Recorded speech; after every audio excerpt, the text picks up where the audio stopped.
what happened yesterday, and when Lansing Mayor Virg Bernero decided to walk right into a Rick Snyder event to hand him a letter, person to person, mano a mano, since it seemed like they weren't getting anywhere in their debate negotiations with their debate teams. And the mayor's letter basically said, this is important for the state of Michigan. Why don't we sit down for 20 minutes and figure out exactly, how you and I can come up with a debate plan. And Rick Snyder said, well, let's just go on the stage and talk right now about the issues with the people here gathered at this Hawthorne Country Club in Westland. There were about 150 people there. Presumably, they were Rick Snyder supporters.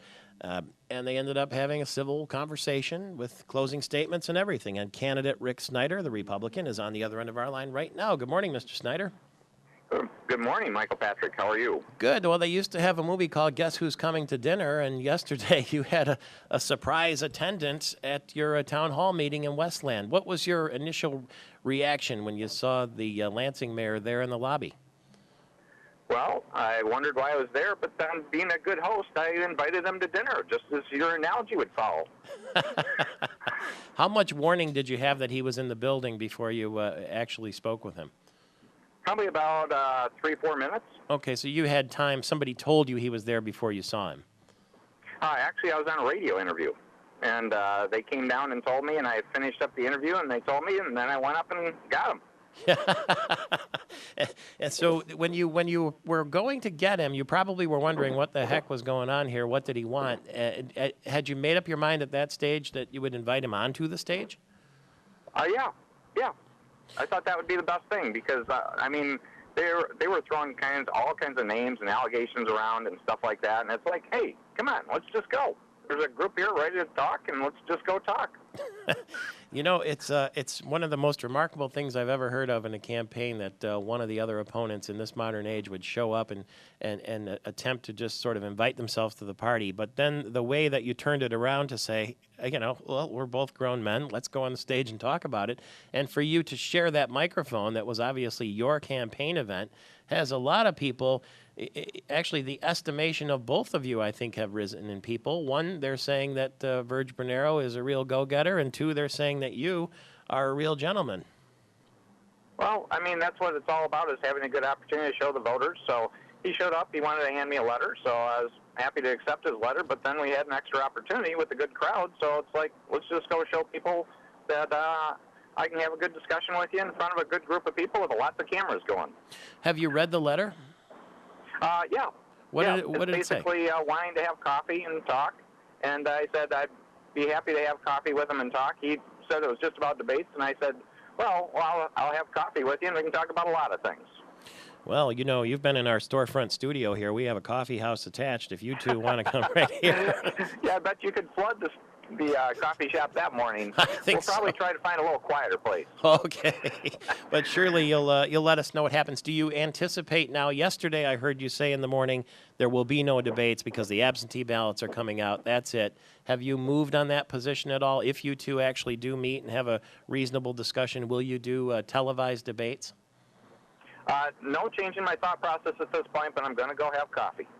Okay, so as it stands right now, there won't be a debate. That was about the most we're going to see last night is what happened there in that candidate forum. Or do you think maybe you'll do another one of those joint appearances?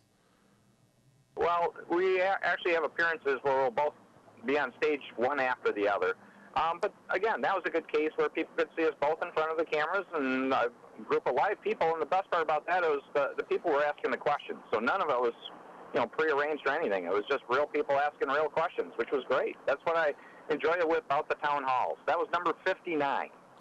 Yeah, maybe you don't need moderators when you can have the people ask the questions they're most interested in. That's your number one audience anyway, isn't it? That's what ultimately matters. Those are the voters.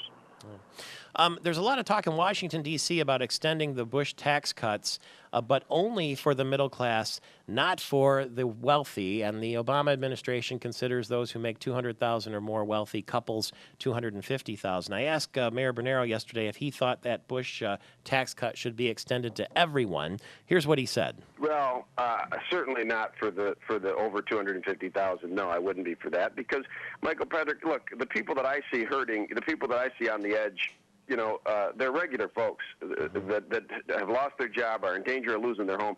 We need to end this foreclosure crisis, and we need to have some targeted things done. There's another bill in the Congress that would allow $30 billion for small business loans to help small businesses get this economy started, revved up, and start hiring people again. That takes precedence to me over things like a tax cut for the rich. Where do you stand, Rick Snyder, on extending the Bush tax cut for everyone instead of just the middle class? Well, the thing is, when you talk about extending a tax cut, if you don't extend it, you're talking about a tax increase. And that's the way people should be looking at this, is ultimately it's really a tax increase. And right now, with our economy the way it is, increasing taxes on people out there trying to create jobs, create businesses, and make them work isn't the right thing. And that's the same point I come back to Michigan, because I spend my time on Michigan issues, as you know, Michael Patrick. And the real question is we got to get rid of the Michigan business tax. It's fundamentally unfair. It's a job killer. And let's get to a flat 6% corporate income tax and get a job creation environment going right here in Michigan. Because that's where we need to focus our time and attention right now, is creating jobs right here in our state for the people here. Thank you very much, Candidate Snyder. We'll talk again soon. The Republican nominee for governor.